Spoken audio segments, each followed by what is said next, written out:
This recording is being made for the California Social Welfare Heritage Oral History Archives. It is an interview with Ann Shaw, MSW, which is being conducted by June Brown. The subject of in the interview, Mrs. Shaw describes the early years of her community-based work, primarily with the church, the YWCA, and the United Way, and an account of her later work as a professional social worker from 1968 to the present in agency-based direct service, as a social work educator, and as a volunteer. We will begin by asking Ann Shaw what circumstances led you into social work as a profession. I think that it can really go back to the family to which I was born. My grandfather was an AME minister in Columbus, Ohio. His father before him was an escaped slave who had come to Ohio through the Underground Railroad. He was on his way to Canada in freedom, so the issue of race and of equality has certainly been a part of not only my life, but my grandfather and my great-grandfather's life. My father was a mortician in Columbus at a time when it was difficult for black businesses to be established. And so I grew up with the realization of the importance of black business, the importance of economic growth for our people, the importance of being able to enrich life for others by being involved in the process. I was active in the church, as most blacks were at the time, because it was the social work agency of the generation. My grandfather was also aware of the necessities of being involved in politics. He felt that he was doing the Lord's work by not only talking about what Jesus did and what Jesus said, but talking about the problems that faced the generation at the time, and feeling that, trying to really interpret what Jesus would have done today in this circumstance. How he would have worked to change things for people at the time. It was a time when we were called colored then rather than blacks. In fact, I've been through changes, a number of changes from colored to Negro to black to Afro-American, but I'm sure the concept is the same. But we were colored at the time, I recall. My grandfather realized that landowners in Ohio were losing their land because they had no lines of credits with banks, and they were losing land without proper compensation. So he was a political activist as well as a minister. On the other hand, my mother's family, they were Episcopalians and had come to Ohio too long before the Civil War.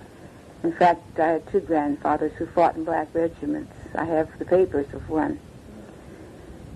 But my mother and my grandmother were both involved in the work of the Episcopal Church, and they were both involved in women's groups.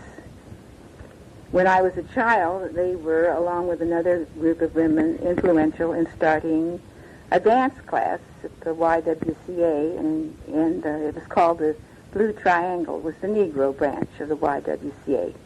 I guess by that time we had gone from colored to Negro. My brother and I were involved in the activities of the Y and the church, and we grew up with the understanding that not only did it lead to a healthier life, but it made progress for all of our people. I married a man whose father was also active in the community. Wesley Shaw was a policeman, and for a long period of time headed the the Juvenile Prevention Bureau. He talked a lot about Jane Addams at the time, and I really saw him as a very ancient but a very noble man. He had not only worked at his profession in law enforcement, but he too held leadership roles in the work of the community. He was president of the Los Angeles Urban League and president of the NAACP for over a 10-year period. In fact, I remember that it was difficult to ease him out of the leadership role because he'd held it for such a long time, and there were other younger men and women. No, there weren't any women. I don't think this role had ever been held by a woman who needed an opportunity to express their views and to work for change for our people. I grew up with the understanding that I was responsible, as was my brother, for not opening doors, but for holding them, putting my foot in the door and holding them wide open for others to pass through. I think the first really racial experience I had was in grammar school. My mother was very determined to be a member of the PTA, and she would come to the PTA meetings time after time, and the white women would introduce themselves, and when they got to her, the president would simply skip over her as if she did not exist. I must say this, though, did not discourage my mother, who was an even more determined fighter than they could envision, because she attended those meetings, found out what was going, and through a very vocal and strident way, made opportunities for the Negro youngsters who were part of that elementary school. Stop.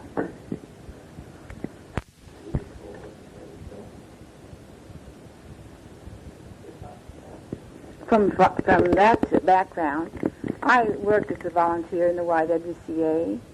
I think I held almost every position in that organization. I was a Y wife. I was first a teenager involved in the teenage programs at the time. At the university, I was a part of the university YWCA. When I got a job, I was a university teacher, and I was the university advisor for a campus YWCA. When I married, I became a Y wife. And later, I held a position on a branch board, and I moved from branch board to Metropolitan Board, and eventually held the position of president. I was the first black president of the YWCA of Los Angeles, and in that organization, I think I had my best education in community problems. I had my best education in leadership and in developing skills needed to guide a large group. And I had my best experience in general information regarding the times.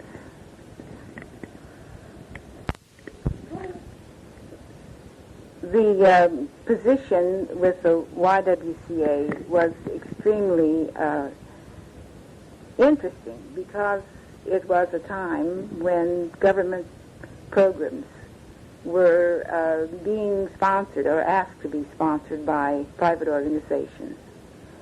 And I think the highlight of my whole volunteer career was the fact that the YWCA of Los Angeles was one of the first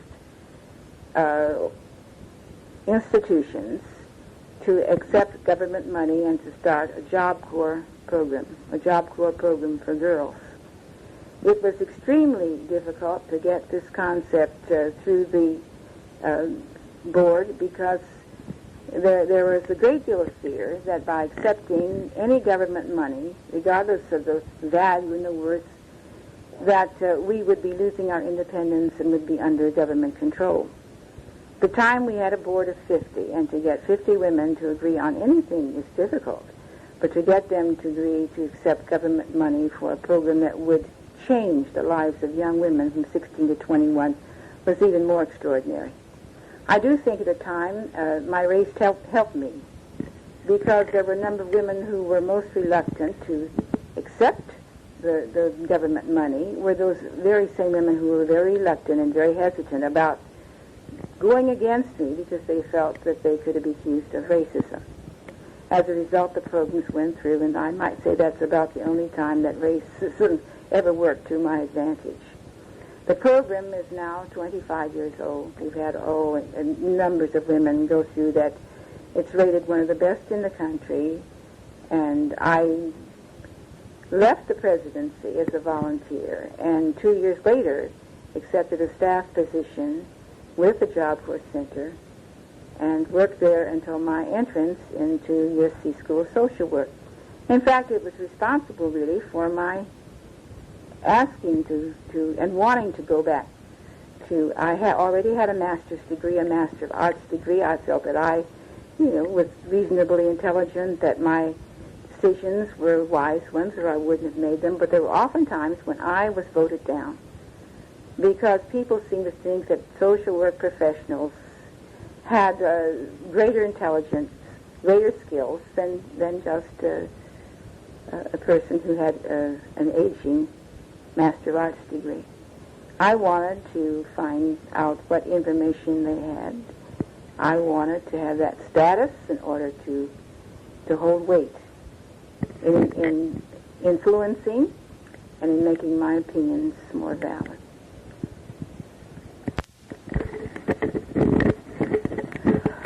Well, Anne, after your very rich experience with the Job Corps led you to decide to come into social work, will you give me a brief rundown of the positions in social work that you have held with regard to health, welfare, civil rights, policy, or whatever?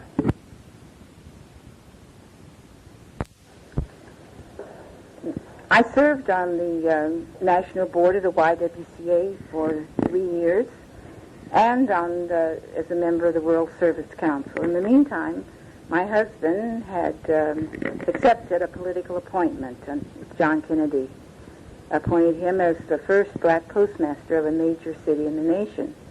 My life at the time changed drastically. I had 4 children, and our income, in order for my husband to accept this position, dropped drastically. We lost 1/3 of our income. But it was a challenge, and he felt it was an opportunity to prove to the country what an African-American could do. He ran a post office with, there were 15,000 employees, and I was proud of the way he ran it. He had experienced such prejudice in the university that we attended Ohio State University, and he would never have had an opportunity to run a large business of that kind at the time. He ran it effectively and well. I found that entering the School of Social Work at USC was one of the best things that ever happened to me. I had an assignment, work placement assignment with the Salvation Army because I was interested in community organizations and in health problems. And I must say it was one of the most unique and different experiences I've ever had in my life. I was assigned to work with the Manhattan Project, which was a drug abuse program, a halfway house really for recovering youngsters who had been addicted to drugs. I recall one evening my husband coming in from an important trip and asking how things were going and how was your day, and I said, well, I spent it on Skid Row trying to get a youngster back into the house. I found that this was really a very important day in my life without realizing it, because the Salvation Army was praying for my success in my venture. I was asked to look for a youngster I had become friendly with and who lived at the house for a 3-month period and who had, in slang language at the time, split the house and gone back to Skid Row. He was 18, and the Salvation Army wondered whether or not my social work abilities and my education really were giving me the understanding that acceptability is one of the most important concepts in social work. And so I went to this flea bed hotel, knocked on the door, and I asked if this youngster were there, and I wanted to get him back to the house because I knew how important it was. He was a mainline heroin user. He was 6'2", and I'm 5 feet tall, but as the door opened, I identified myself, and the door opened. This youngster came through and threw his arms around me, and he said, "Oh, Ann, I've just fucked up." And I recalled my anxiety in getting back to the house, and I said, "We are just fucking up more here." And I did get him into the car. I did get him back to the house, and I found that my advisor and several of the Salvations were praying for my success and achievement.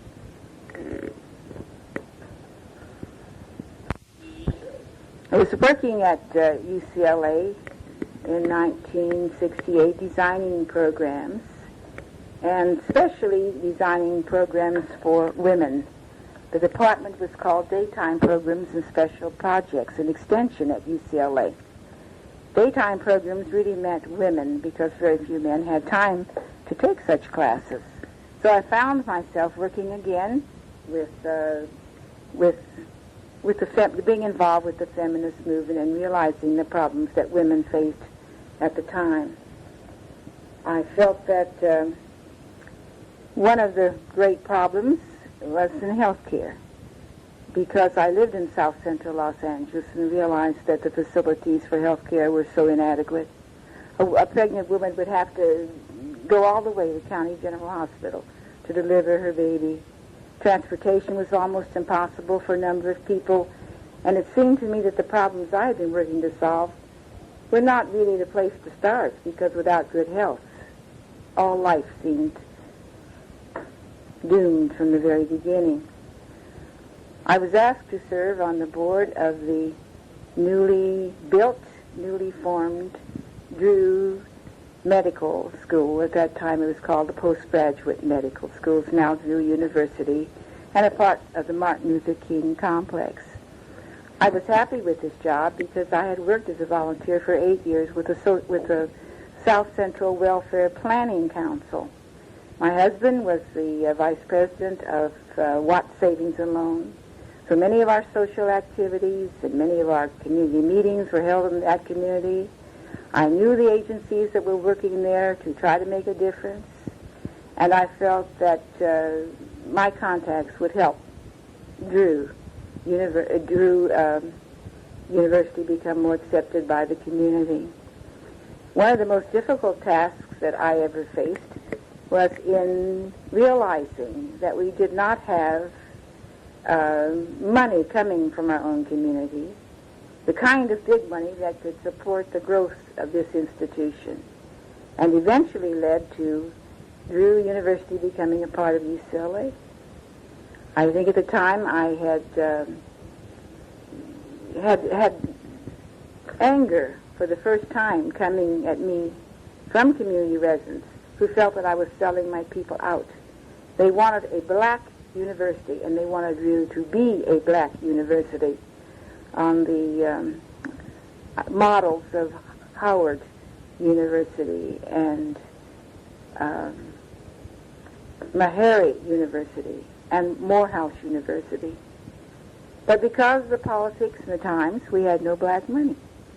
And I felt that the best way for the university to survive and the best way for those services to keep coming and to build to the extent that they did was to merge with UCLA, using their money, their establishment, their background, their influence, to continue the services for all of our people.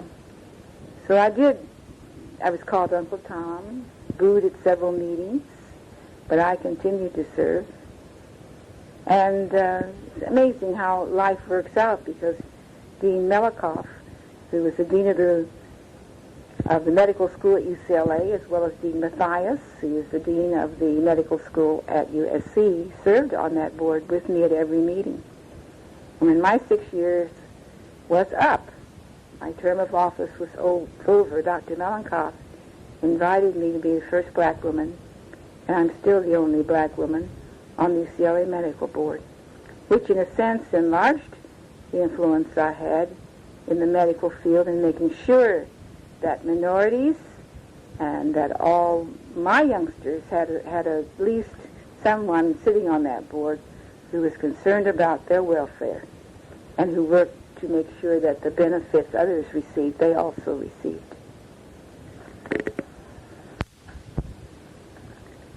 I think that after working with Drew University, the major contributions in the field next came by being invited to serve on the Board of Trustees of the University of Redlands.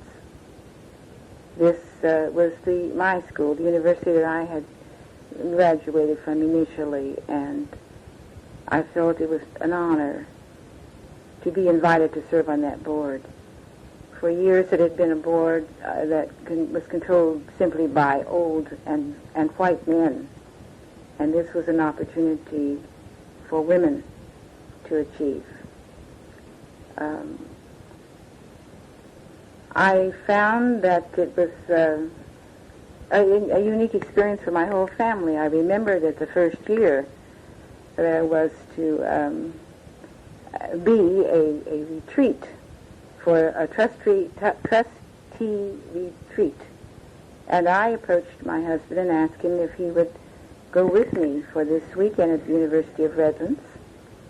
And I remember his response. He said, "Ann, I've tried to back you up in everything that you've tried to do, but you really can't expect me to spend a weekend walking around that campus with 32 white ladies."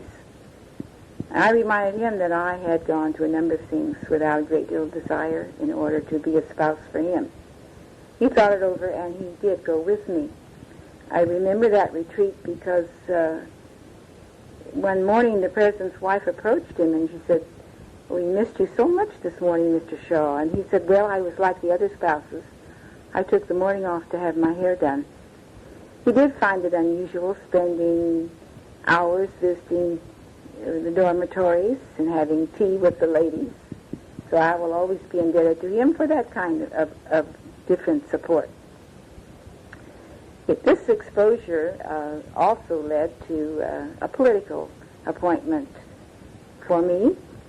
The governor of California called and asked if I would serve on the California Commission on Judicial Performance. He said that it was a rare opportunity because this commission had never had a woman and never had a black. And he was willing to appoint me if I were willing to accept, and I was. But I began to think about it, and I lost my nerve. It was a watchdog commission that judges the judges in California. Judges are human beings, too, and this is, again, where I found that had it not been for the experience and the degree that I had from USC School of Social Work, I would have been completely inadequate. It really was casework in a sense, and I had learned those techniques gratefully and thankfully. I found that the gentlemen, it was a 9-member commission, 2 were appellate judges, 2 were superior court judges, 1 was municipal court judge, and there were 2 other individuals who represented the state bar, 1 from Northern California, 1 from Southern California, and there were 2 lay members. And of course the governor had appointed me as a lay member. It was extremely difficult because I had only been on the commission for 2 months when the decision was made to remove a Supreme Court Justice, McComb. This was the first. The governor who appointed me was Governor Jerry Brown, and I really did not want to embarrass him. I did not want to embarrass myself. I did not want to ruin the opportunity for others. So I asked him if he would reconsider the appointment, and he said no. I don't care whether you know a great deal about law or not. That's why you're there, because you'll give them a different perspective. The gentlemen on that committee were most solicitous. I'll never forget that every time they used any profanity, even if they said damn, they always interrupted their conversation to say, "Excuse me, Mrs. Shaw." It shows that you can build a group as you learn to know each other and work together, because at the end of my service, the governor did reappoint me to this commission. We were saying anything we felt and using any words we felt. It wasn't that I felt like one of the boys, but at least they felt comfortable before it ended. The commission also had a new experience because we were asked to investigate the Chief Justice at the time, who was Rose Bird, the first time we at California did ever have a woman Chief Justice. And that led eventually to an investigation of the whole California Supreme Court. I was exhausted when that ended, and asked the governor to let me resign and please appoint another woman in my place, because I had exhausted my resources and I was drained of time and emotion and energy. It was one of the most fascinating experiences, though, and it all boils down to the fact that people are people. We all live, we're all just human beings, and we all have different circumstances that we live by. We live in, and certain codes that we live by. Kind of weak, but I don't care. Well, those have been really wonderful accounts of your career as it evolved. From what you've said so far, one of your major goals was to integrate major boards with a presence and a perspective of women and of African Americans.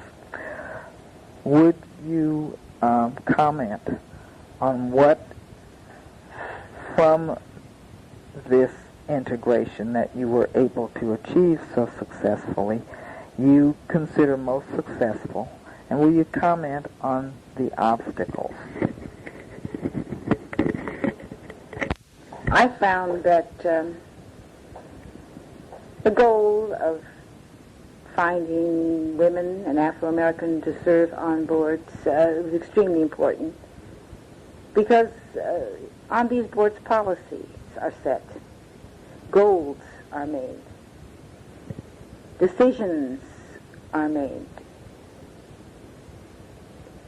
This is extremely important, because it's important to be a part of making decisions, not of abiding by them. And not only that, but having a representative on these boards influences what others do and say and think. It really, in a sense, is a policy of informing and educating others on that board. I served for a time now I'm still serving on the Loyola Law School Board. And I recall the chairman of the committee, the Board of Visitors of the law school, at a party in his home one evening, stood up and asked a room full of trustees and who were there with their wives, just really, Dean, what is affirmative action? I could not believe that this actually occurred. I turned to the dean and I say, may I answer his question? And the dean said, Mrs. Shaw, be my guest. But it is appalling at times, the ignorance and the myths that still exist. I felt that targeting major boards included not only those of institutions that were predominantly majority, but also, unfortunately, there were some of our very own who were insensitive and unaware. I served for 6 years on the board of the Los Angeles Urban League. And I recall, this is an organization that is a part of our life. My father-in-law's profession, and he held the presidency, and supporting the league was just like supporting the church. You did that as well as buy groceries. It was a part of your life. And I went to the meeting, and to hear a report of the nominating committee. And lo and behold, every person nominated to a position of importance in the Los Angeles Urban League was a man. And I recall standing and telling our current president, a man I think highly of, and of course John Mack, the president, is my neighbor and my friend, and I think highly of, that I wanted them all to be aware that black women were not going to continue to support agencies and organizations where we have no representation. I feel that I'm glad I had the courage to say it, because as time went by, that did change. And I think 4 years ago we had our first woman who served well as chairperson of the Los Angeles Urban League. I think it's also extremely important to be aware of the fact that one of the major obstacles of being a member or being on a board of an agency or organization, that the obstacles are tremendous. One is that minorities and women are often assigned to insignificant committees. Invariably, the finance committee is dominated by men. Another obstacle that I would certainly like to express is that it's extremely difficult to get women and Afro-American individuals to participate on those boards because of the financial assumptions that are made by leadership. It is assumed that you are a big giver, that you are going to either give money, raise money, or have contacts that will raise that money for you. A major fundraising event takes place, and without realizing the sacrifices of time that you're making, you're also asked to sell a table. Tickets $300, it's impossible.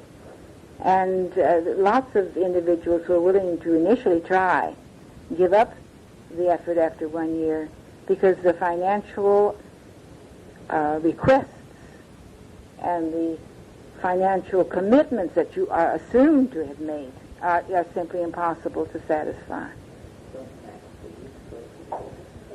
They do not match the resources of the individuals. When you pick up the paper and read about the discrepancy between blacks and whites in income, it's unfortunate that never enters into the requirements and that are made on individuals.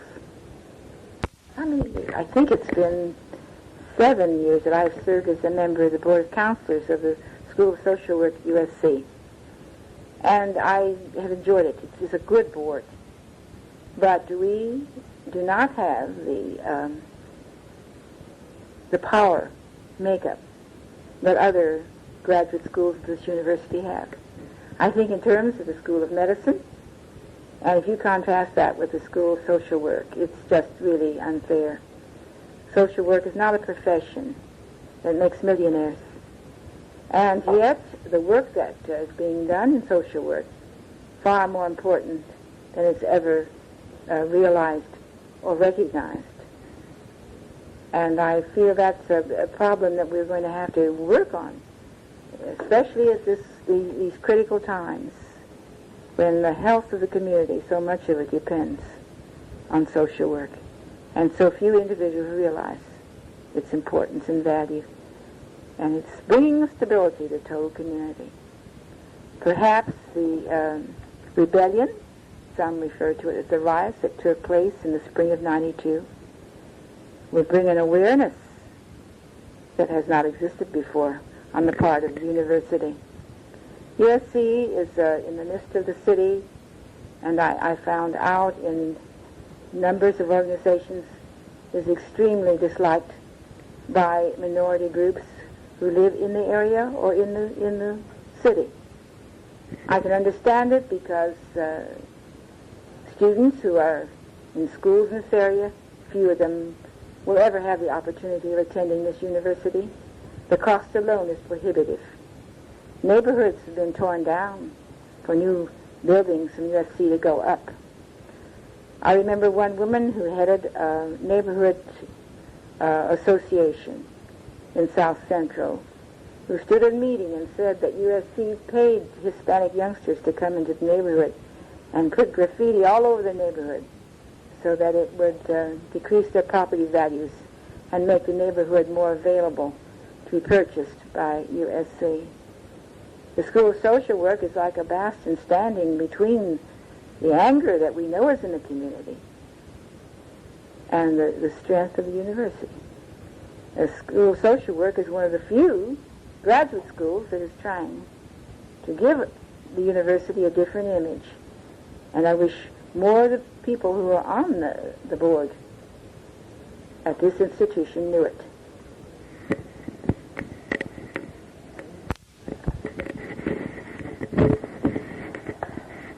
Well, Anne, this has been a rich and very informative look at the aspects of your career.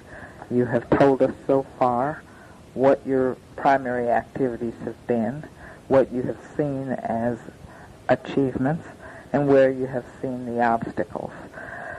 Now I'd like to ask you if you give us your view of what the impact of social welfare broadly, but particularly your era and your professional activities, what the impact of those things have been on California as a whole. I think that one example has been an experience of recent years. Just 3 years ago, Senator Diane Watson appointed me to a state task force on the family, a 26-member task force that really had as a responsibility to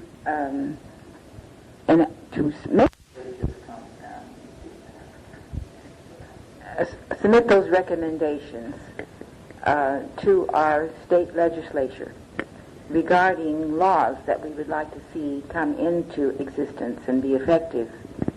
It was a very diverse committee with 26 members, and I feel that as a result of the study and the conclusions and the recommendations that came from this task force, that there were great influences on the state and eventually on the nation.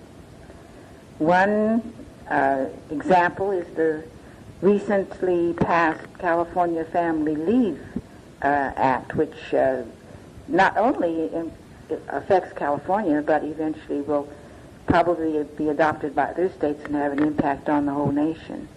I think, too, in terms of another very strong member of that committee, a member of the gay community, which certainly brought out new understanding, new attention to the homosexuals in our community and their rights and desires and their participation in community life. So there have been examples of how social work in many ways has influenced and certainly hopefully will influence the future.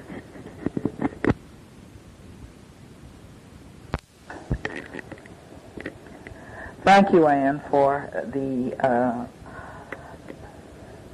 account of the significance that California has had for its own legislation and for the nation.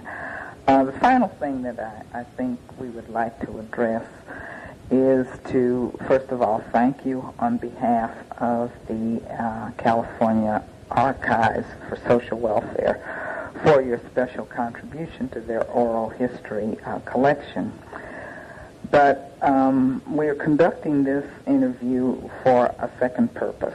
In addition to the work of the archives in general, there is a subcommittee that is looking for documentation and oral history that looks particularly at the African American experience in California social welfare. And we've decided that we will organize our collection to look at what the efforts, the successes, and the obstacles have been that are particular to African Americans following the Civil War the enactment of the Civil War amendments, and as African Americans began the long and tedious task of forging for themselves a place in American society. And as I listen to you account for what John Hope Franklin referred to as the ethic of philanthropy and charity among African Americans from the end of the Civil War on, your family's tradition really mirrors that. So I thought we might end our account of your history as a 20th century person by really looking at the sweep of your family's participation in philanthropy and charity, particularly in the interest of the African American population.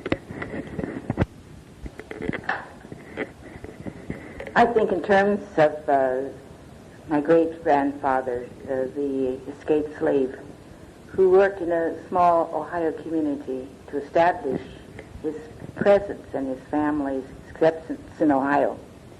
I think in terms of my grandfather, the AME minister, African Methodist Episcopal minister, who worked for an education at Wilberforce University, the first of the free land-grant colleges established after the Civil War, who worked to enrich the community in which he was assigned, working as a small itinerant preacher, and later at Mount Vernon Avenue AME Church in Columbus, Ohio, at that time the largest of those churches, and of the philanthropy, of the social life, of the whole work of the and progress of the community at that time vested in the black church, and how those family values have come down through the generations. I think of my own life and that of my husband and our involvement, and two of my children, some of them, who have carried on those family values and those interests.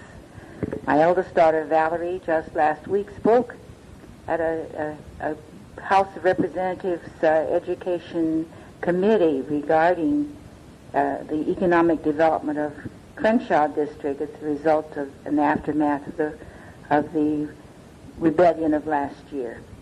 And of a younger daughter, Rebecca, who is now working as an intake worker at a drug abuse center, who specializes in working with mothers who've been addicted to crack cocaine and who are working to improve their lives so that they may regain custody of their children. Truly, the African American tradition has been an unusual one.